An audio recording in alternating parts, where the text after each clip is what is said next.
O dabar metas pakalbėti apie sportininkų realybę. Ir žinot, ką dabar veikia vakar tūkstančių sutiktas Rytas? Yra treniruotėjai.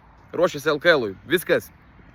Nors tai gyvenimus keičianti krepšininkų pergalė, bet realybės ji nei kiek neiškraipo. Tu atsikeli ir eini dirbti. Ir būtent tas darbas, dėl ko visi ir kalba, būtent tas darbas galiausiai taurės forma ir atsipirka.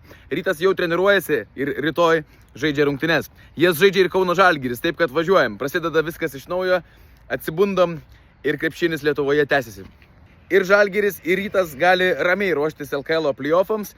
Ir situacija dabar tokia, kad Žalgiris playoffų seriją pradės greičiausiai su Jonavos komanda, kuri yra ant bangos ir netikėtai šiaip pasiekė aštuntuką.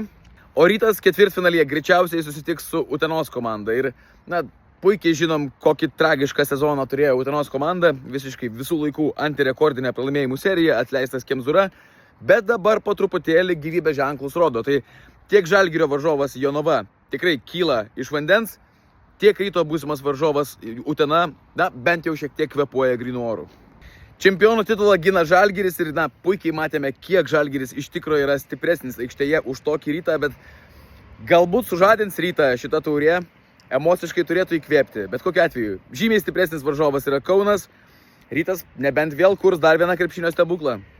O Barcelonoje surengtas naujųjų Ispanijos čempionų paradas. Jūs tik pasižiūrėkite į šiuos vaizdus. Tai yra fantastiškas džiaugsmas už visus ten švenčiančius žmonės, nes švęsti reikia mokėti ir nusipelnyti. Tai Barça nusipelnė iš tos taurės, jie tikrai buvo ir stipriausia komanda Ispanijoje ir gražiausia futbolo žaidė.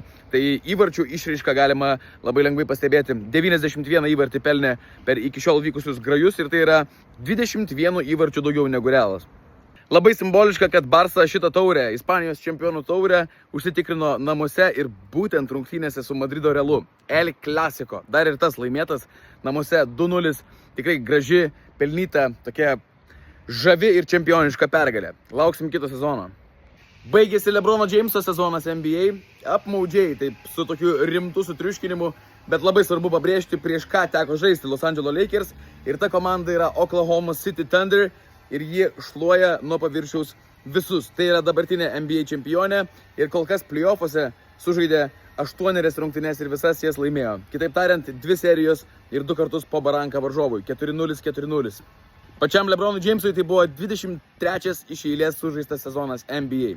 Kokiais gerais laikais mes gyvenam, nes galim matyti savo akimis tai, ką kuria karalius.